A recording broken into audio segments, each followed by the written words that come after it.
Good morning. I am the Reverend Sherman Z. Logan Jr. and have the honor of serving as the senior minister of the First Unitarian Universalist Church of Richmond. Today, we're gathered to celebrate the life of Jerry Weissburg, a beloved member of our congregation for over a decade, my friend and my brother. And while we mourn his passing, let us also remember the person he was and celebrate the life he lived. When a good person dies, family and friends come together to find comfort and support in each other's company. In this time of unimaginable grief, we can find solace in the presence of those who share our pain. And regardless of our individual faith, we can all come together to honor the goodness, dedication, and value of human life.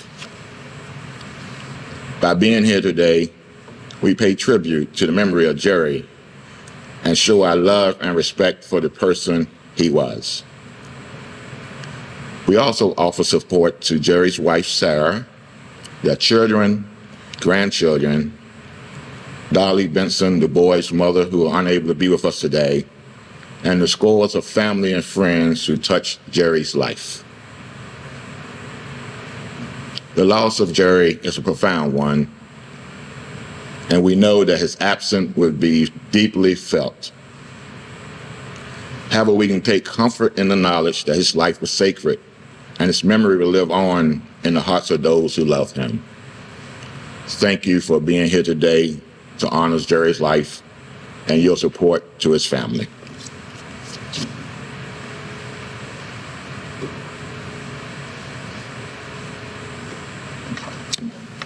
At this time, I would like to invite Jerry and Sarah's grandchildren forth to the chancel to light our chalice.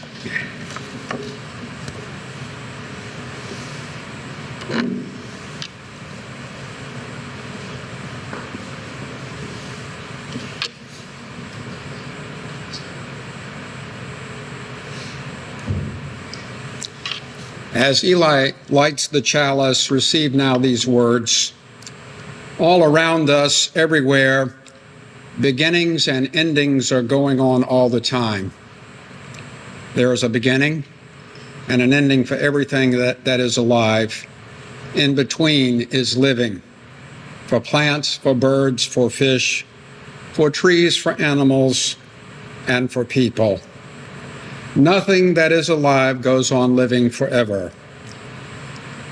It may be sad, but it is the way of all living things, and it is true for everything that is alive. And like everything else that is alive, we have lifetimes too.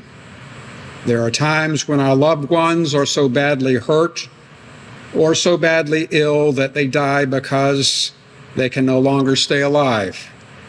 It is sad, but that is how it is. Today we light this flame, remembering and celebrating Jerry Weissburg for the life that he lived and for the many ways in which he touched our lives.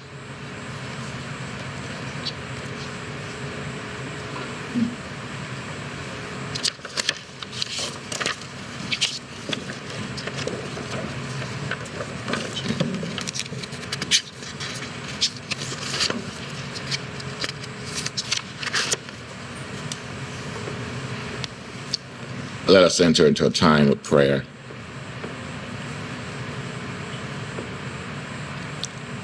Spirit of life and love, God of comfort and hope, we have come together as a community of family and friends to remember, to let go, to acknowledge the loss of our beloved Jerry, to celebrate the sadness and the joy with which our memories of him are enriched. As we feel the darkness of grief and sorrow at this time, we ask that you shine your light on our lives. Remind us that our hope is found in you. May your love surround us, your spirit guide us, your peace comfort us. As we mourn Jerry's death, let us be granted the gifts of understanding and acceptance.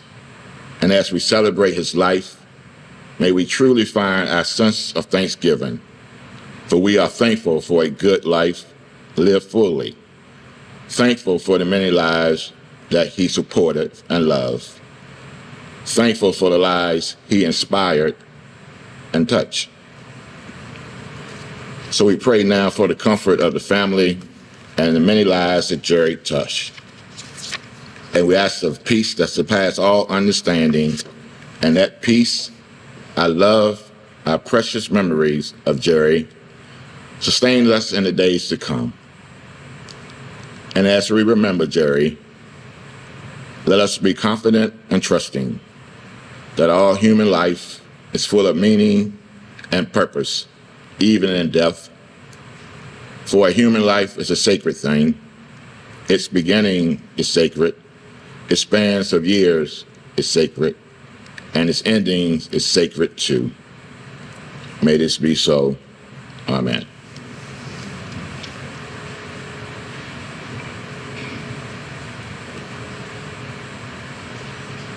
Our scripture selection today is Psalm 23, sometimes known as the Shepherd's Poem.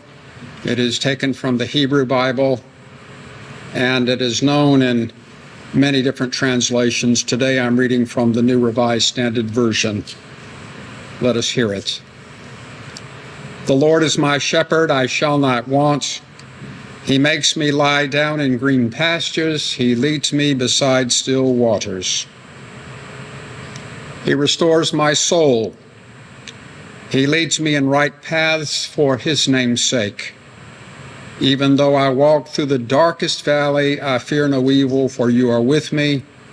Your rod and your staff, they comfort me. You prepare a table before me in the presence of my enemies.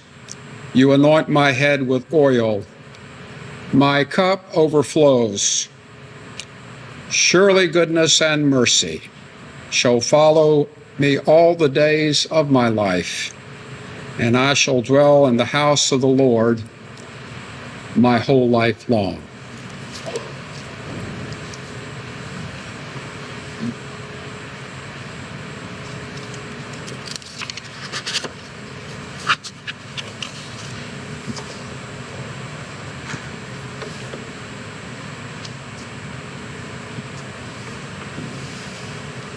I want to spend a few moments reflecting on the life of Jerry Weissburg, a remarkable man who embodied a sense of humility, quiet strength, and unwavering courage in the face of adversity.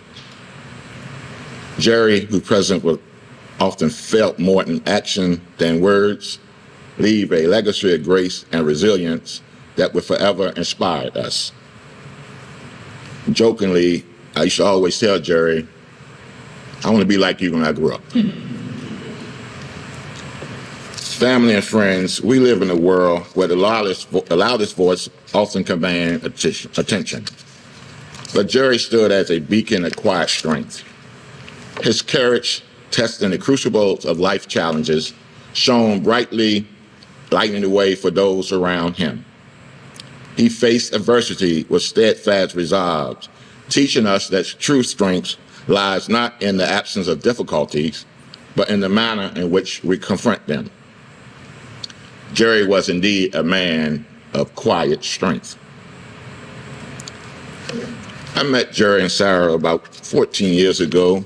They both attended our first UU Christian Fellowship group meeting.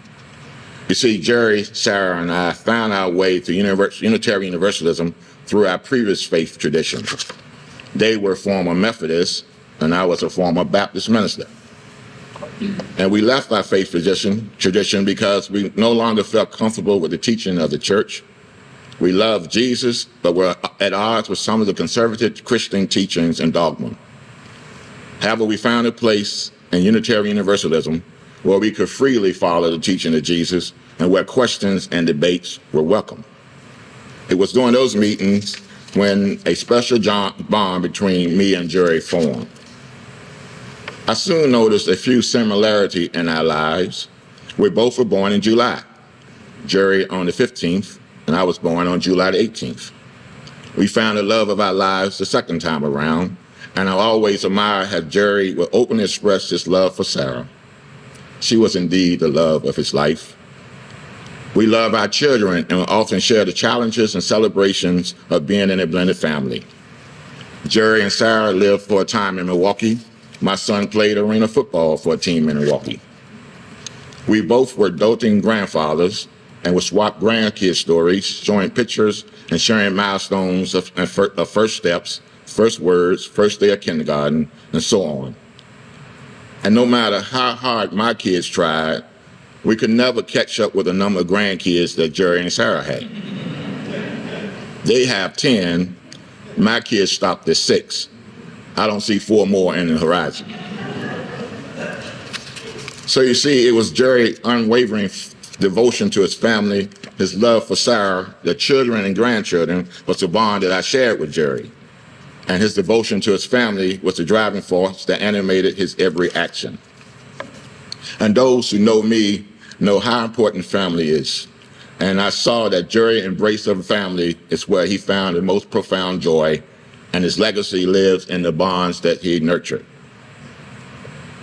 And in addition to this devotion to Sarah, his family, I admire Jerry's dedication to his Unitarian Universalist faith and First UU Church. You know, he and Sarah would make an hour-long round-trip trips to Sunday services practically every week, and twice monthly making that same trip on Interstate 95 on Tuesdays in mostly rush hour traffic to attend our Christian fellowship meeting. And we can always count on Jerry and Sarah to show up. And when the church was shut down for over 2 years during COVID-19, Jerry and Sarah would be among the first faces I'll see on Zoom. This demonstrated a commitment that went beyond mere attendance. For example, a few years ago at a worship service led by Christian Fellowship Ministry, Jerry gave a moving reflection of his previous faith journey from his Jewish heritage to becoming a UU Christian. The people in the audience hung on his every word, and his testimony helped many to have a better understanding of what it meant to be a UU Christian. And on our Tuesday Christian Fellowship meetings, Jerry would share his insight about progressive Christian theology and would listen without judgment and made us all feel comfortable to share our thoughts. See, Jerry's devotion to his faith was a guiding light that shaped his character and influenced all those fortunate enough to share in his spiritual journey. And friends, not only that Jerry was devoted to First UU, he also supported my ministry from the beginning. He and Sarah were among my biggest cheerleaders, and he would often offer words of wisdom and encouragement. And when he saw me weary from the weight of ministry, he would always check on me to make sure that I was all right and would remind me to take care of myself. And at the end of our conversation, we were embraced with a hug. And one of my fondest memories is when 10 years ago, Jerry, Sarah, Carol Wayne traveled to hear me preach for the first time at the Weissburg UU congregation. Remember that, Sarah? I was so happy and delighted when I saw them in the audience, and I knew at that time they were special people in my life. And when I was, last December, when I was called to serve as a senior minister at First UU, Jerry and Sarah were among the first people to reach out to congratulate me and tell me how proud they were of my accomplishments. I will never forget that. So Jerry not only blessed my ministry, he also blessed my life. And I will always cherish my last visit with Jerry a few days before his passing. As we talked, I saw a twinkle in his eyes and his constantly engaging smile. It was a testament to the dignity Jerry carried throughout his life, reflecting a profound grace that touched everyone fortunate to witness it. And in the face of his mortality, Jerry exemplified a serenity that comforted his loved ones and left an indelible mark on their hearts. So, beloveds, today we celebrate the life of a kind, gentle, humble, and extraordinary soul. And as we celebrate Jerry's life, let us all carry forward the lesson Jerry leaves: the power of quiet strength, the courage to face adversity with grace, and the profound impact of unwavering devotion to his family, his friends, and his faith. And as we honor Jerry's memories, may we find inspiration in our lives with the same humility, strength, and courage and devotion that define his remarkable journey on this earth. And though we have missed Jerry, our grief is bothered by the richness of our living memories and his enduring presence in the life we touch. As I said earlier, I will always joke with Jerry and tell him, "Jerry, I wanted to be like you when I grew up. And if I could be just half the man that Jerry was, that would be a blessing."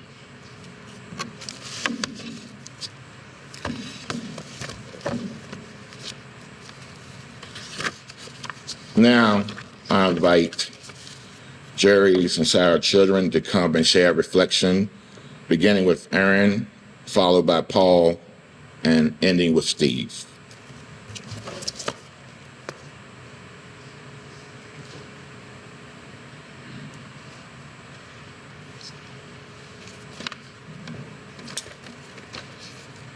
To tell you about my relationship with Jerry, I need to first tell you a little bit about my own father.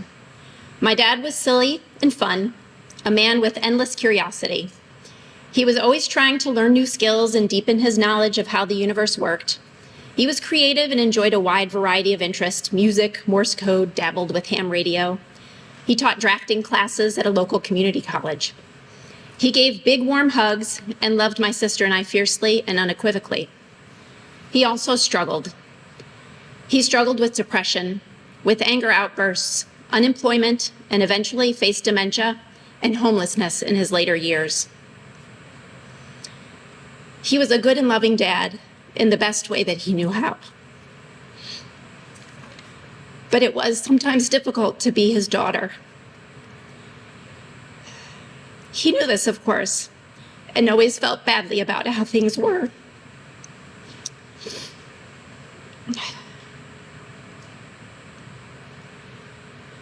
He grew up in an enormous family, one of 14 children, and was simply never given the support that he needed to thrive. My parents divorced when I was in middle school, and I remember things being pretty tough. My mom was a single parent, working full-time, and struggling to meet the emotional and financial needs of the household and her children.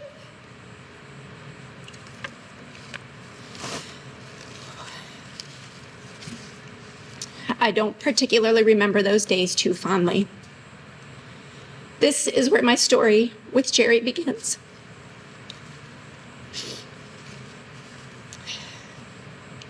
My mom met Jerry at a Christmas party, I believe. My mom will tell you that it took Jerry a while to call my mom up and ask her on a date after they met. Too long, in her opinion. But he eventually did, and things seemed to blossom pretty quickly after that. They married on January 7th of 1989. I was a sophomore in high school. I'm 50 now. The union of my mom and Jerry brought many new faces into my life. I had suddenly acquired 3 older stepbrothers whom I adore, but I think may not have been too keen at first on their dad getting remarried again. I met Jerry's brother Alan and his wife Bernice, his sister Jeannie and husband George, and a moderately sized gaggle of cousins, all boys. I met Granny Weissburg, Jerry's mother, truly a remarkable, remarkable woman. I was accepted into the Weissburg family with nothing but open arms and warm smiles, but it was still a lot to take in for a teenager. My mom eventually quit her job, moved out of my childhood home, and began her life with Jerry as he continued to pursue his career in the printing industry. Their adventures took them from Naperville, Illinois, to Rochester, New York, Crescent Springs, Kentucky, and Milwaukee, Wisconsin, before retiring and moving to Chester, Virginia. But in spite of everything going on at the time, Jerry became a force of consistency and reliability in my life that I had been lacking.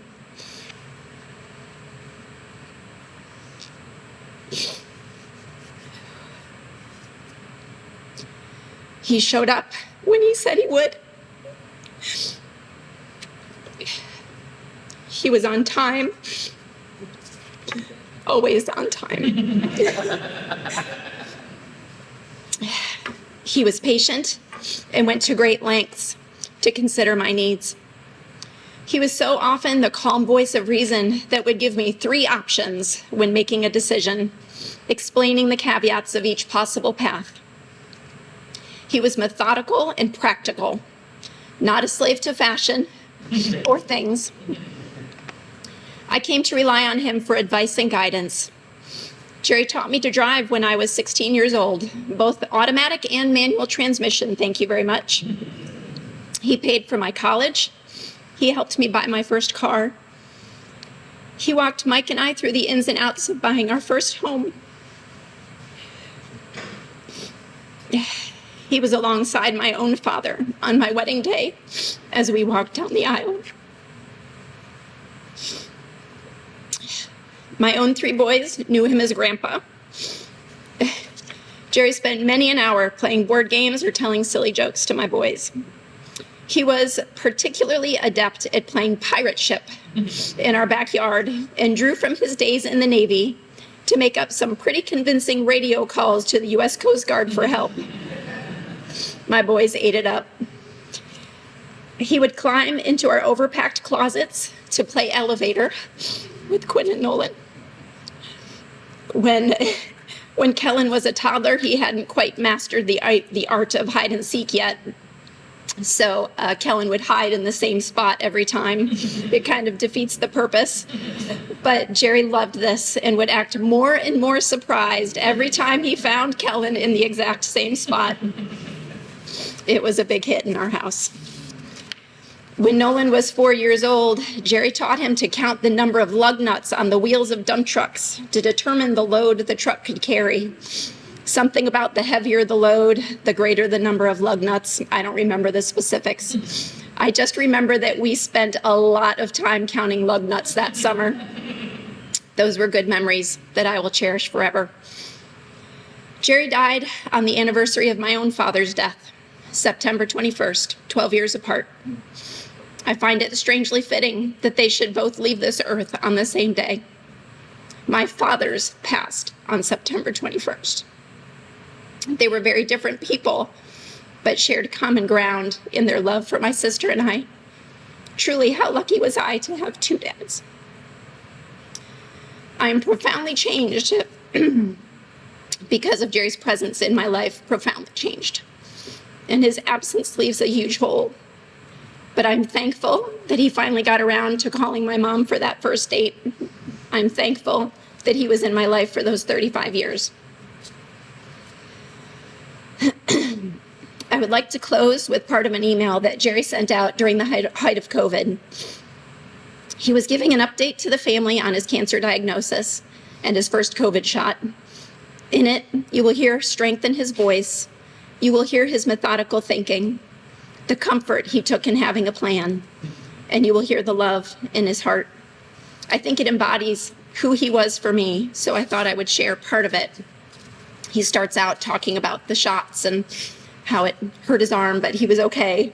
And then he goes on to announce that he was diagnosed with non-small cell lung cancer. And so I read, I wanted a diagnosis and a plan. I think I have a diagnosis and a plan for getting a plan, so we are moving forward. The diagnosis is not what I have been wishing for, but it is not unexpected. I'm doing fine. We will take it day by day. Friday at the Weissburg house, among other things, is laundry day. As I was putting my clean underwear into the dresser, I found a small box of matchsticks from a restaurant in my dresser drawer. It was from the restaurant Sarah and I went to on our first date 32 years ago. It reminded me how fortunate I am to have such a wonderful wife and such a wonderful family. Thank you.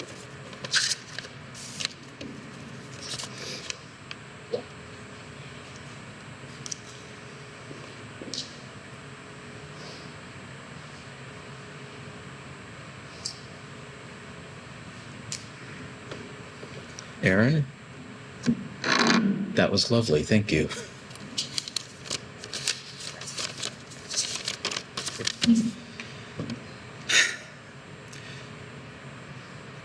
It's good to see you all. I'm glad we're all together. When I was first preparing for this and trying to figure out what to say about my dad, what to talk about, I tried asking him because I've been having a lot of conversations with him recently. I don't know if you all have been experiencing this as well, but I guess that's sort of how I've been processing it, is I just keep talking with him in my mind. There's a nice walking trail where we live, and I go for a walk, and I get his thoughts on things, or I just share what's going on. So I told him, this is happening, and I'm supposed to talk, and I asked, what should I talk about? And I heard his voice pretty clearly say 2 things, Paul. Number 1, please thank everyone for coming out. Number 2, be brief. I'm not sure I'm going to be able to pull off number 2, but as far as number 1 goes, if he were here, and I suspect that in some sense he is, he would want me to thank you all for coming out here, and more than that, he would want to thank you all for being a part of his life. It's interesting hearing Reverend Sherman and Aaron talk about him because you both nailed certain things about him, and a part of it is his humility. He wasn't a loud, boisterous person, but he loved deeply, and he loved all of you deeply. And so thank you for being here. I remember shortly before he passed away, Sarah and I were sitting with him one day and asked him, because Uncle Alan, my Uncle Alan, his brother Alan, had just passed away, and they'd had a beautiful celebration of life.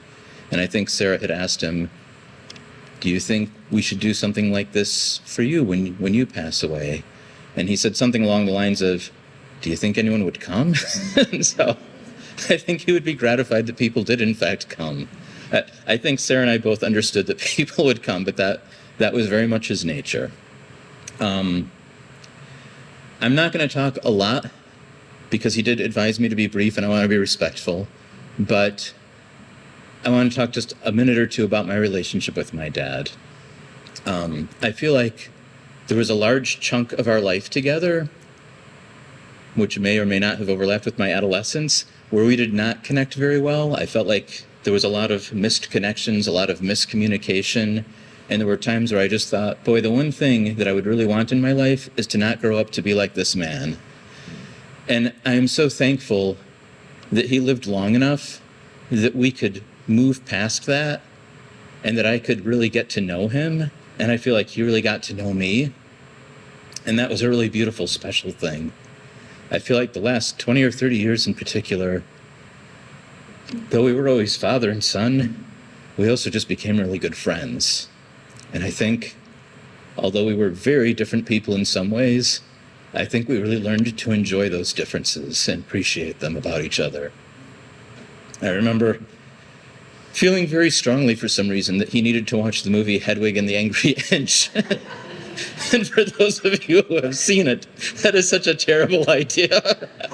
But he did sit through the entire thing. God bless him.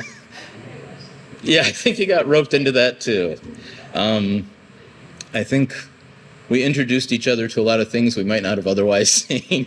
And that might have been okay if we hadn't, but it was nice that we had that. I'm not going to go through all the memories, but I will just say he was there for me at so many moments. I particularly remember my dad and Sarah being there at my dissertation defense, which I didn't even think would be important to me.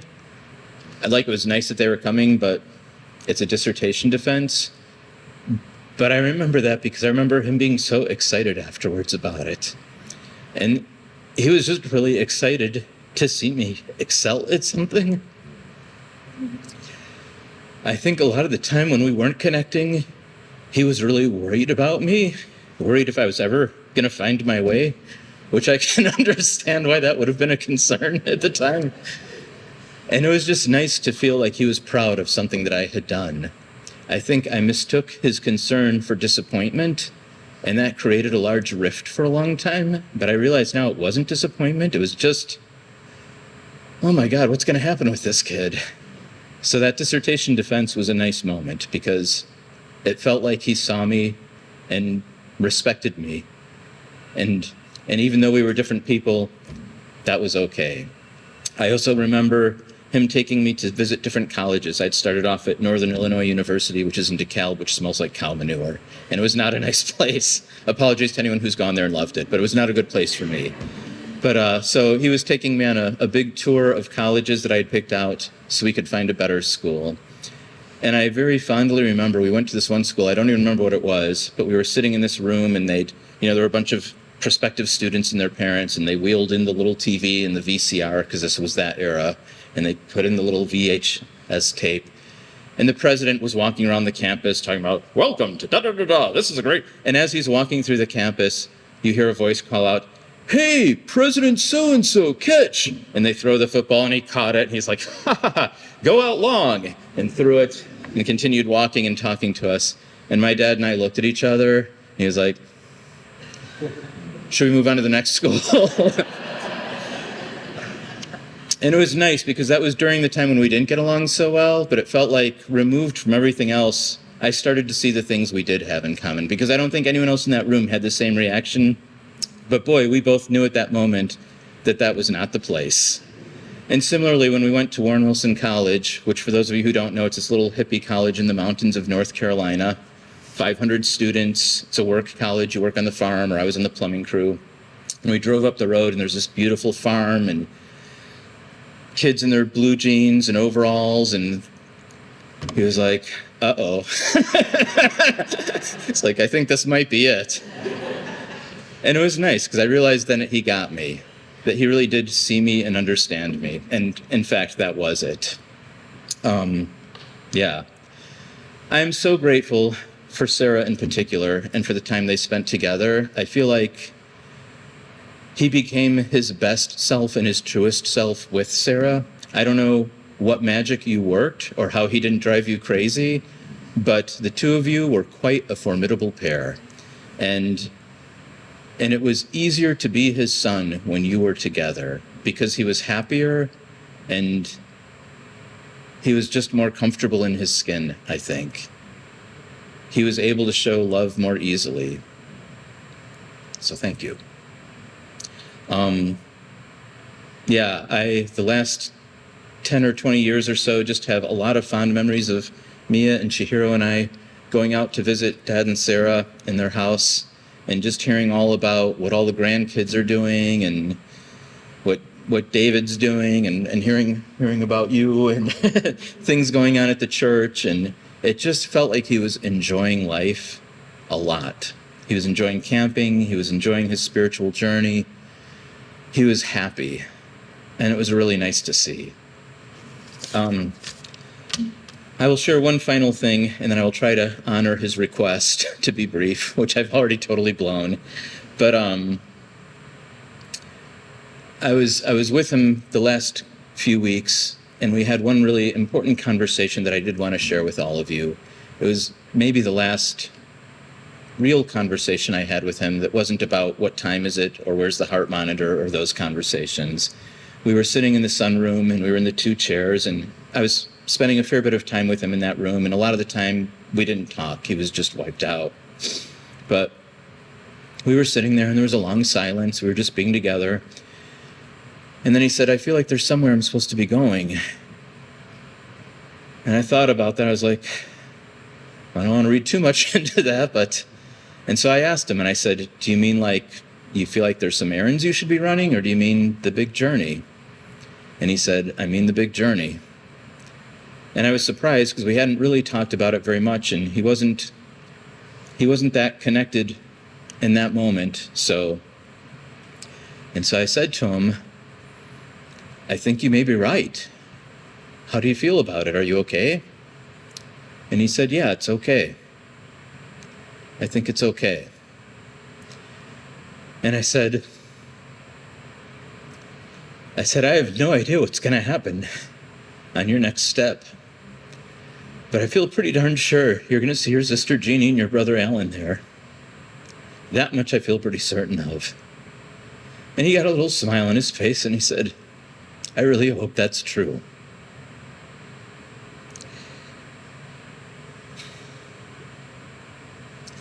I believe that he is with them now. And I think that was a really nice reunion. And it makes me happy that they're together because it means that someday I'll get to be with him again. And I am looking forward to that because I love him a lot. And the very last thing I want to say is, I know a lot of us are processing this differently, and for some it's a really sad day. But for me, even though I'm crying, it's a really happy day, a really joyous day, because I know he would be so happy that we came together. And I know that he loved us all so much. And I know that we'll see him again. So thank you.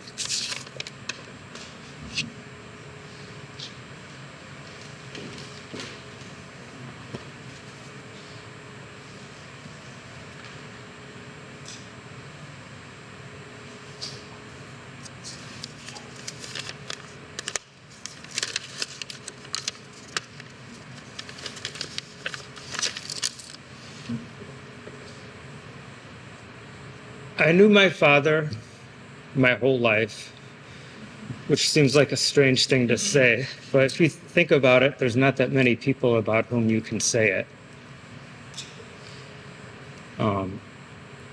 I remember when he was an engineer working for Donnelly's in Chicago, and he would come home at the end of the day. He'd make himself a martini. He'd sit in his favorite chair and light a pipe. And then he would tell us stories about what had happened to him that day. And if you knew my father at all, you know that he loved to tell stories. That was sort of his way of experiencing and sharing life. He didn't like to talk about himself a lot, but you got a sense of what he was thinking by the stories that he told. I grew up in a house that was just 3 miles from the house that he grew up in with his siblings. And my cousins lived near there. My cousins from his sister Jeannie. And Alan would come and visit frequently with his kids. And that was really such a special time. I remember family gatherings, and the cousins, and it's true, we were all boys, would be outside playing. And inside, the adults, the 3 siblings, would be together with my grandparents. My grandmother would be cooking a delicious meal. You could hear the voices and the laughter. You could hear them telling stories. And it just seemed like such a unique and protected time. Over the years, my parents had 2 more children, my 2 brothers. I have so many fond memories from back then. I remember my father waking me up one night when they were having the first landing on the moon. And I was still young. It didn't seem that surprising to me that you could go to the moon. What really struck me was that my father woke me up in the middle of the night to see it, because usually he was pretty strict about bedtime. But I remember getting up and sitting in front of the television and watching that. And it was just really a special moment, he wanted me to be there, and I always appreciated that. And he explained to me what was happening. He was an engineer at heart. He loved tinkering. He loved building things. He built a lot of things for our house. He had tools. And as I got older, he showed me all the tools, exactly where to put them back, how to use them. I remember him taking me up on the roof and showing me how to replace shingles. And I thought it was so great that I got to climb the ladder on the roof. And he told me only this one time. He taught me how to fix a leaky faucet. And he was a great teacher. He was very gentle and patient. I remember he started giving us haircuts. My father liked to save money. And with 3 boys, he decided it cost too much to go to a barber every time we needed to. So he started doing it on his own. Those were horrible experiences. Every now and then at dinner, he would announce, "I think it's time for a haircut." And we'd have to go down in the basement. We were all scarred socially after that. At a time when everyone else was wearing long hair, we would go to school with buzz cuts the next day. I remember my father playing trumpet. That was awful also. I don't know why he did it. He knew 3 songs, I think, and could not play them well. Just like the haircuts, periodically at dinner, he would get up and go downstairs and take out his trumpet. There was no place you could escape it. He would reach for the notes. His timing was poor. He couldn't carry a tune, but there was something in doing that he needed to do. And so time went by. I remember getting my first bike, and every Sunday he would wash his car as soon as I had a bicycle. He told me that every Sunday I needed to wash my bicycle too. I was the only kid on the block who did that. But he showed me how to take it apart, how to fix a flat tire, how to adjust the seat and the handlebars. And in many ways, he was an ideal father. We shared a lot. He took me fishing, showed me how to take apart the reel and clean that. I remember I really wanted to go camping a lot. He wouldn't do that. He drew the line there. He was not really one for the great outdoors. But things changed, I would say, as I got older, as I went into high school. My father became a little more withdrawn, a little more irritable. He gave up his martinis. He gave up smoking his pipe. It was like certain things just did not give him pleasure anymore. He started looking for a new job. And I remember my senior year of high school, he announced sort of abruptly that he had found a new job. And my family moved to Minnesota. I stayed behind. I lived with my grandparents for a year to finish out high school. But those were difficult times. He was definitely searching for something and having a hard time not only finding it, but I think defining what it was that he was looking for. And we argued quite a bit then about different things. Those were turbulent times in the world also. And I think that our worldview was different. We saw things differently. I remember, though, when it was time to go to college, my father came down from Minnesota to drive me to college. And that was a long ride and a good opportunity to talk. I think we spent an hour in silence to begin with. My father never liked to have the radio on in the car, which in the end is something I inherited from him. So we spent an hour in silence, and then we started talking. And I remember I had a lot of maybe anger, but also just, I felt like I didn't know what I was doing with my life. And I told him I felt like my whole life I had sort of gone down a path with everyone's approval, and it had led me to this place and this college and this major. And I wasn't really sure that was where I wanted to go or what I wanted to do or that it would bring me happiness. And my father paused and he said, "I know how you feel. I feel the same way." And that really struck me. And it wasn't something that I expected or something that I wanted. I think as children, we are often the harshest critics of our parents. They create this universe for us where we have a roof over our heads, we're well fed, we can do pretty much what we want except for the things our parents tell us we can't do. And inevitably, when you grow up, you leave that world behind and you discover a different world.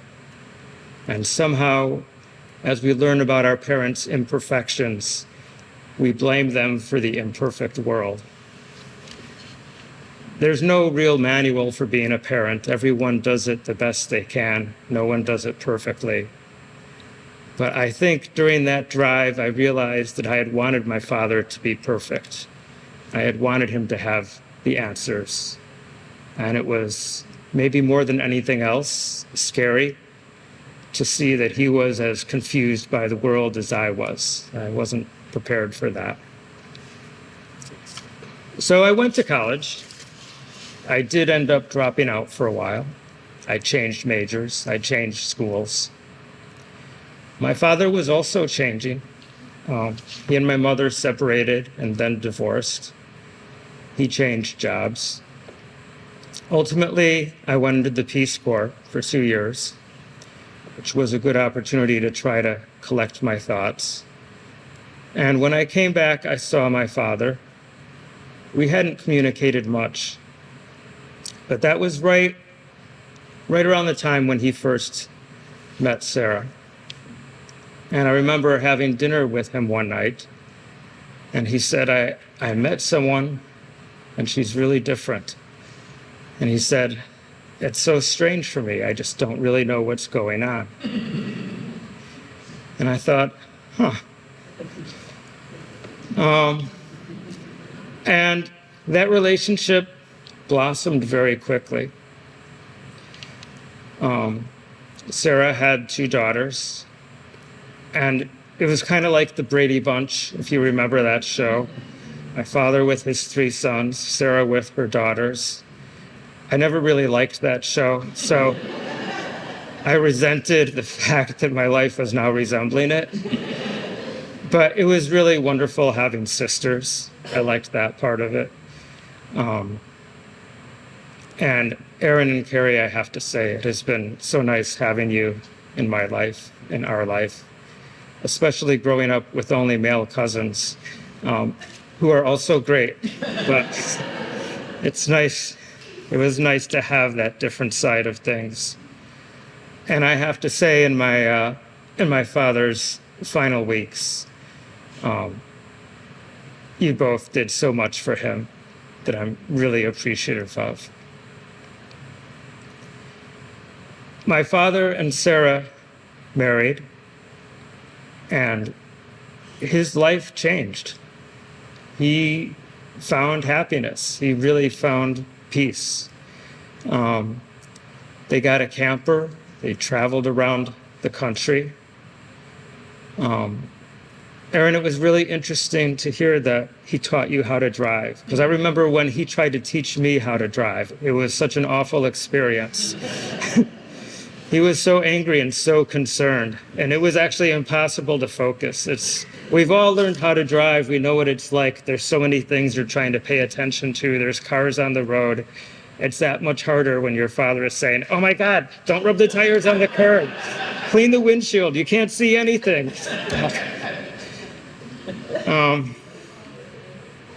So I'm glad to hear that he got better at that. I remember at one point my father said to me,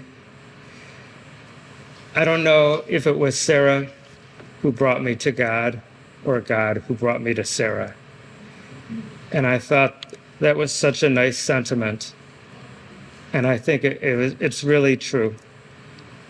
And it was so nice for me to see the way he transformed. Again, when you're young, you think that life is pretty much over at 40. So to see a man who could sort of reclaim his life and find happiness and to begin to connect to his community and to people around him, to volunteer, to do things, to be at peace with himself, that was really certainly a gift for him, but a gift for me as well, to see that that can happen.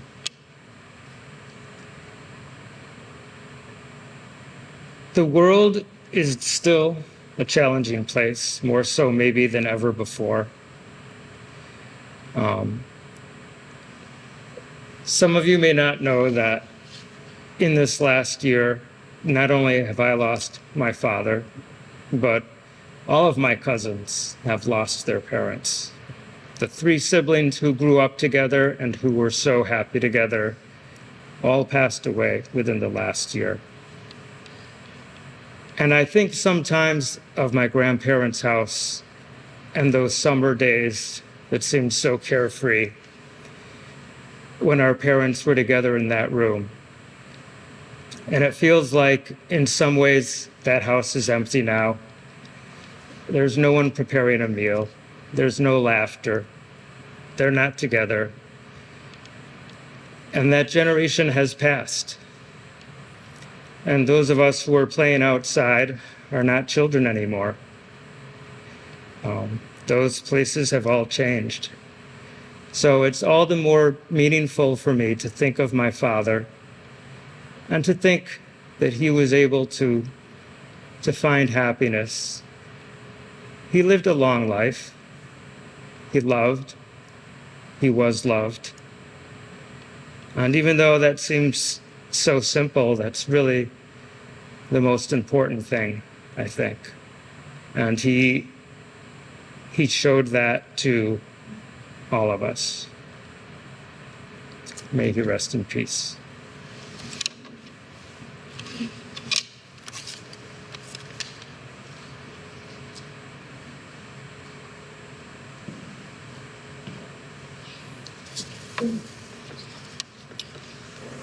Thank you, Aaron, Paul, and Steve.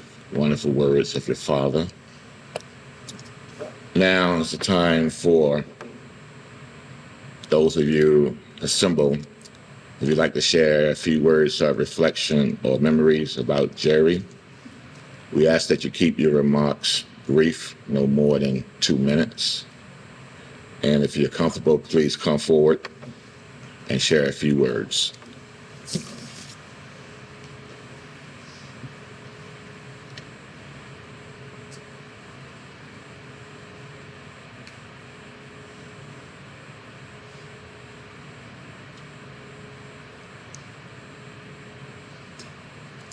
My name is Karen Joyner, and I'm Harvey's wife. And we first met Sarah and Jerry in the Christian Fellowship at the Unitarian Universalist Church. And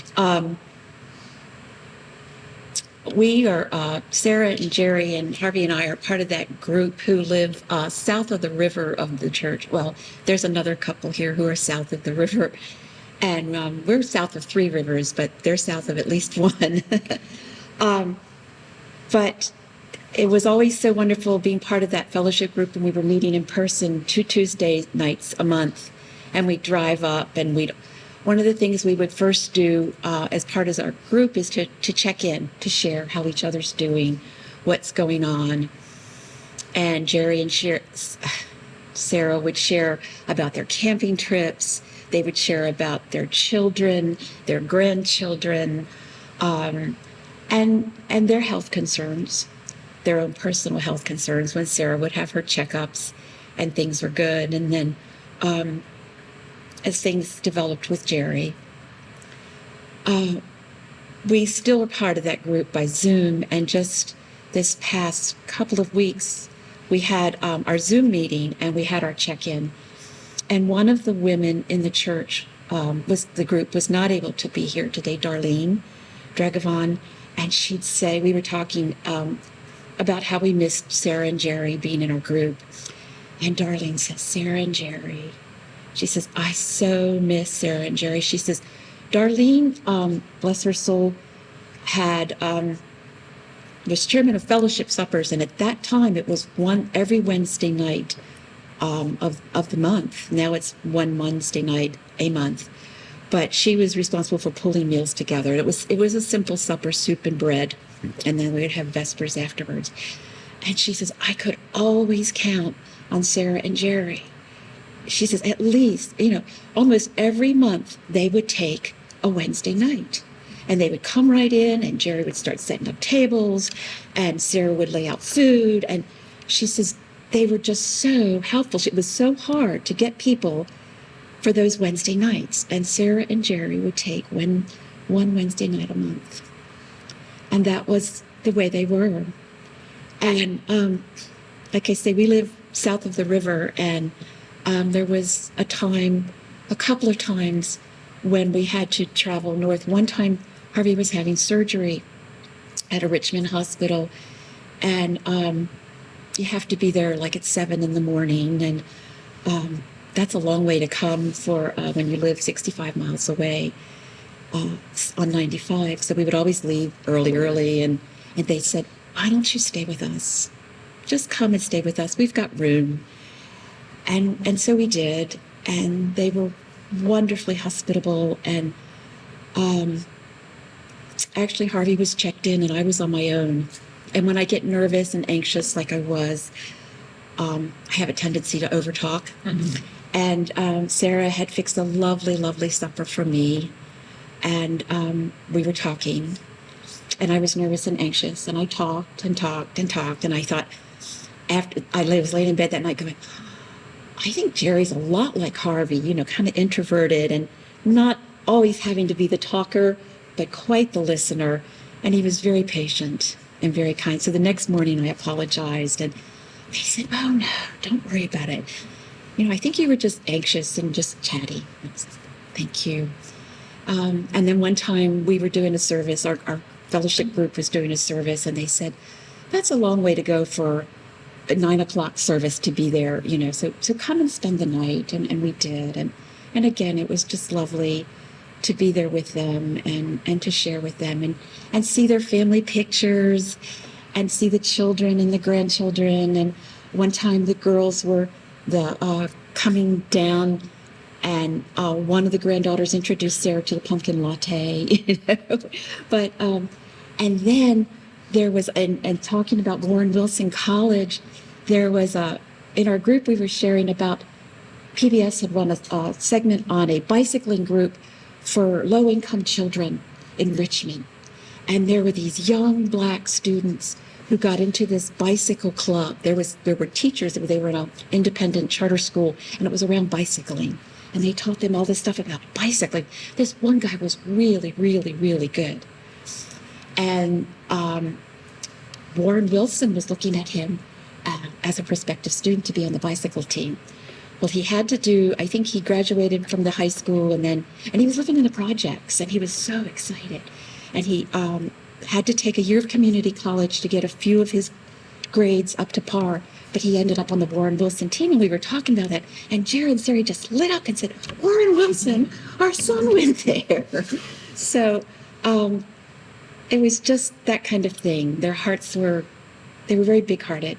They were involved in the RISC, which was housing for lower income people in Richmond, a big part of that organization, and just really, really wonderful, good-hearted people. But there were times when Harvey wasn't, if we were sharing and Harvey wasn't doing well, Sarah would make a point to call in between, like the next week, to make sure how he was doing. She'd check in and call and check on us. So it's been wonderful to have them as really good friends. Thank you. And we miss Jerry too.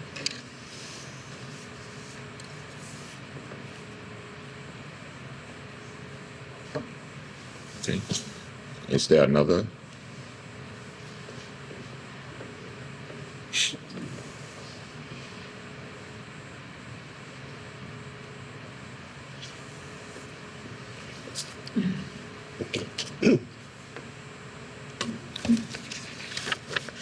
My name is John Chamberlain, and Jerry and I became friends when he served on the board of directors of the Shepherd Center. And if those of you that are unfamiliar with the Shepherd Center, it's a nonprofit organization that serves the seniors in Chesterfield County with various services such as rides to medical appointments and shopping, minor home repairs. And every Wednesday they go to a church in Chester where they give the Shepherd Center space so that they can conduct classes and have, various activities for seniors. And so I met Jerry when both of us served on the board of directors of the Shepherd Center. And I must say that Jerry was he was very dedicated to the Shepherd Center and served on the board for a number of years. He served as vice president of the board, and when our treasurer abruptly decided he didn't want to be treasurer anymore, Jerry stepped up to the plate and became treasurer. And that was Jerry. You could always count on him if there was a special project or that we needed to get involved in. Jerry was one of the first ones to raise his hand and say, any way I can help. I was with the board for a number of years, and as was Jerry. We were there simultaneously. And he really did provide some good, solid guidance to the Shepherd Center. And he was sorely missed when he left his last position of treasurer. I had a deep respect for Jerry, and because of our friendship, Sarah and my wife Elizabeth and Jerry and I enjoyed some nice dinners together out at the Bonefish Grill. And I want to thank the Shepherd Center for enabling me to obtain a very fine, wonderful friend. Thank you.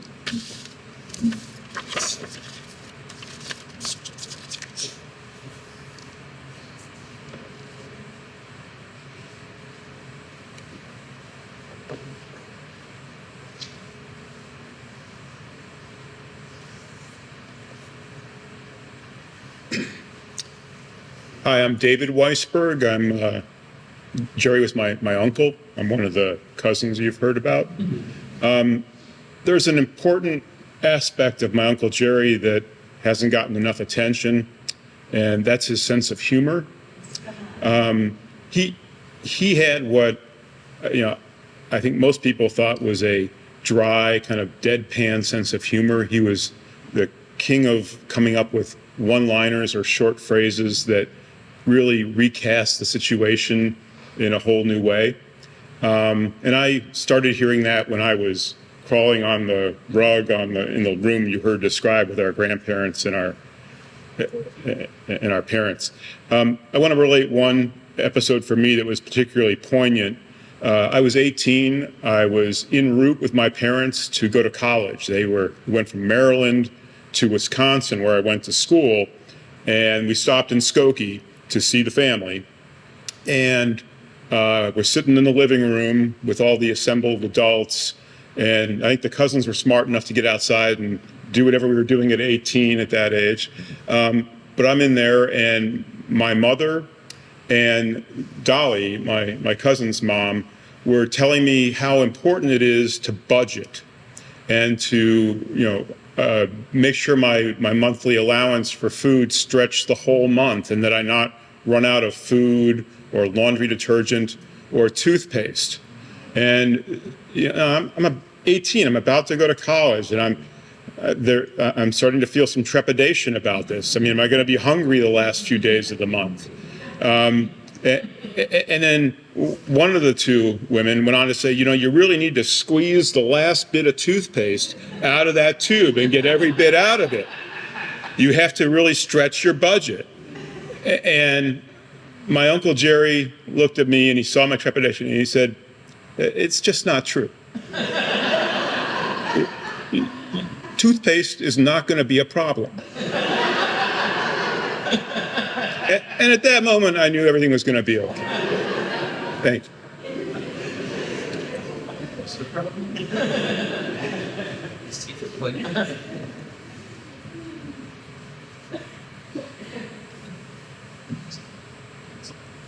Is there anyone else who would like to say a few words?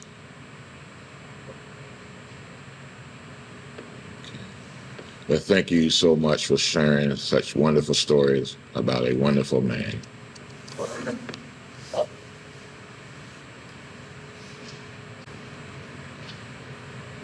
As we conclude this service, let us be in prayer together. As we leave this place, I pray that we will be able to live in this world, that we will love what is mortal, that we will hold it against our bones, knowing that our lives depend on it, and when the time comes to let it go, to let it go. May it be so. Amen.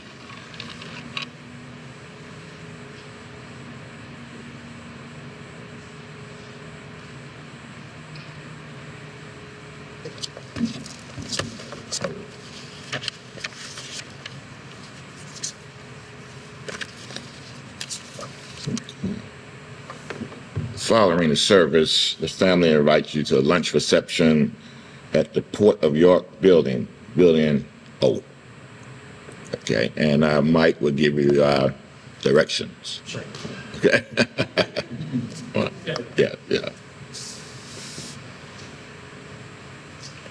Yeah. So good morning, everyone. Thank you again for coming. So as Pastor said, please join us for a reception afterwards. Our strength is the strength of many. Indeed, it is the strength of all humanity throughout all times, because we share one faith and a great compassion. May understanding go with us, and peace too, that we may live together in charity, compassion, peace, and joy. In the Spirit, let us individually and together go forth to live and love. Go in peace.